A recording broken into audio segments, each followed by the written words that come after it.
We have two hotspots in the world that could dramatically impact the financial markets.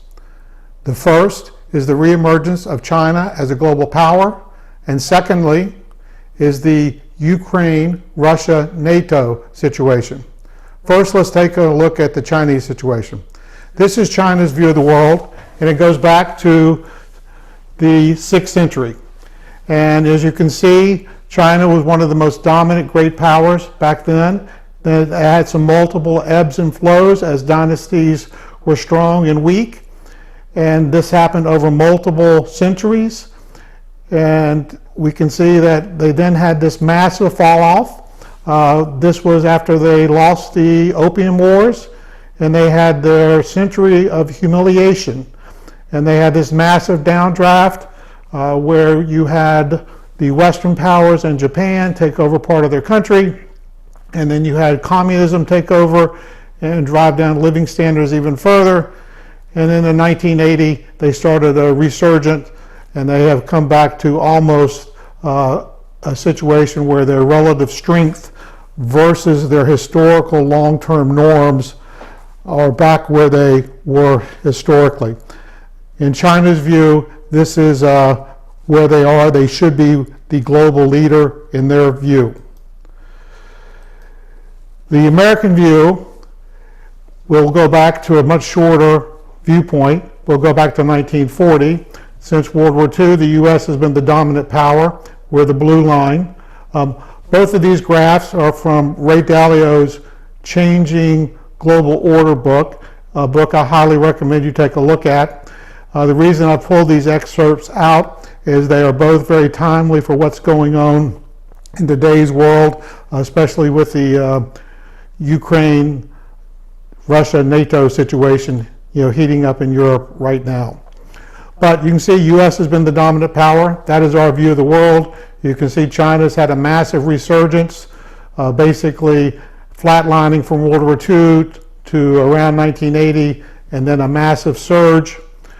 Great Britain has been on steady decline since World War II, and then Russia had a move up after World War II. They were overspending on their military capacity, trying to keep up with U.S. spending.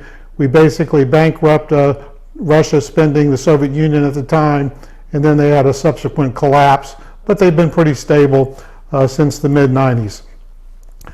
So that is the view of the strength, but you can see China strength has actually, basically almost caught up with the U.S. That's based on, financial strength, size of the economy, debt levels, and various other items that Ray Dalio lays out. It's definitely worth taking a look at the book.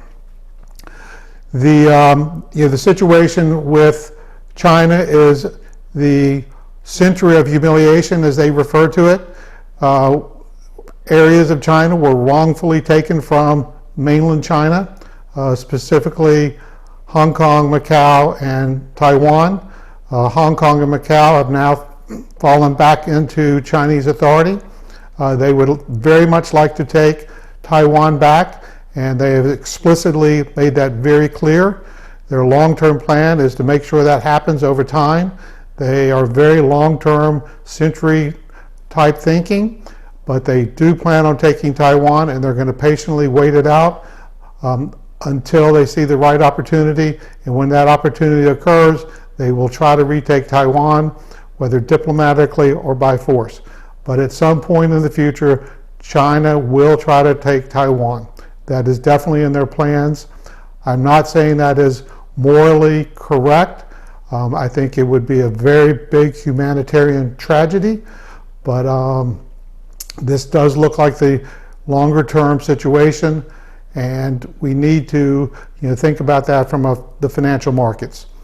The other area that I wanted to briefly touch on is the situation with Russia.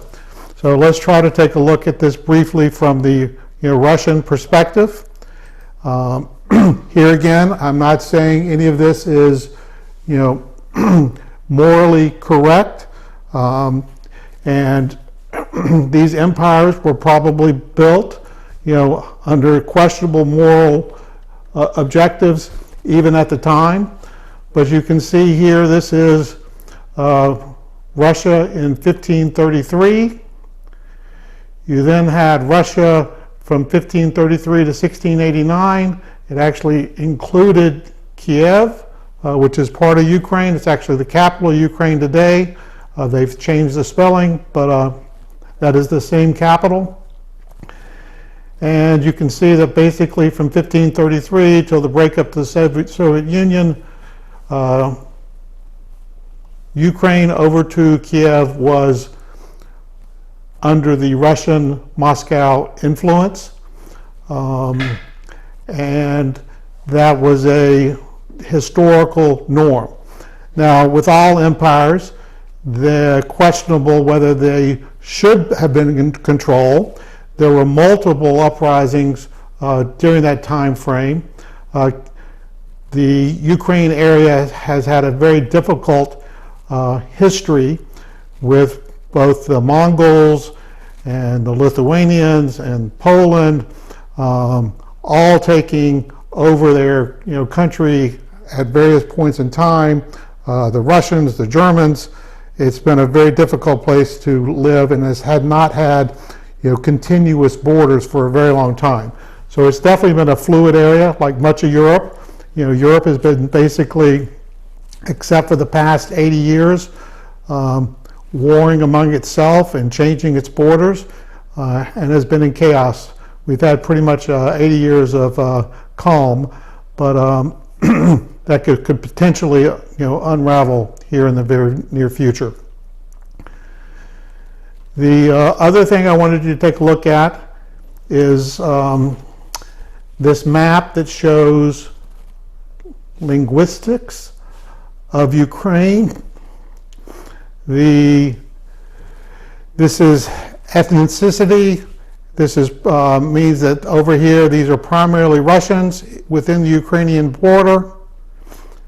And over here this is actually a majority is Russian over in the Crimea. And here is a predominantly Russian speaking, even though they're not Russian bloodlines. And here is mostly Russian speaking. So you can see the history of Russia is very much embedded in the Ukraine, and some of the situation here is because of the fluidity of the borders that has occurred over the past 2,000 years, has caused this, chaos. Some of the people here in the eastern part of the Ukraine would actually prefer to be in the Russian sphere, but that does not mean that by any stretch that Russia has the moral right to invade Ukraine. Here again, it would be a humanitarian tragedy, but it does put in perspective the thought process going through the Russians and Putin in particular, that he's taking a look at the situation. He has said that he views Ukraine as part of Russia, and has made that clear that he thinks that Ukraine should be part of Russia. The rest of the world disagrees with that, but you can see that their area of influence has been here extensively. I do not put it past them by trying to make a move. We showed a disorganized departure from Afghanistan. We had 20 years of war in Afghanistan and Iraq. We're spread across the globe very thin. The reality is, if we were to use military force to counteract a Russian invasion, we potentially would be opening ourselves up to some sort of move by the Chinese.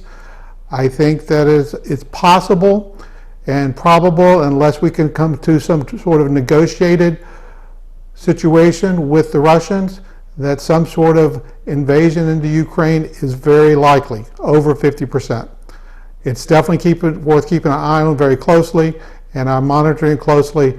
I advise you to do the same. So these are two areas to keep a very close eye on, keep a close watch on. They're definitely hotspots here of the next few months. This is information that you should take a look at and adjust your portfolio accordingly. I hope you have a nice week, and take a look at our website for more information, buildingbenjamins.com. Thank you.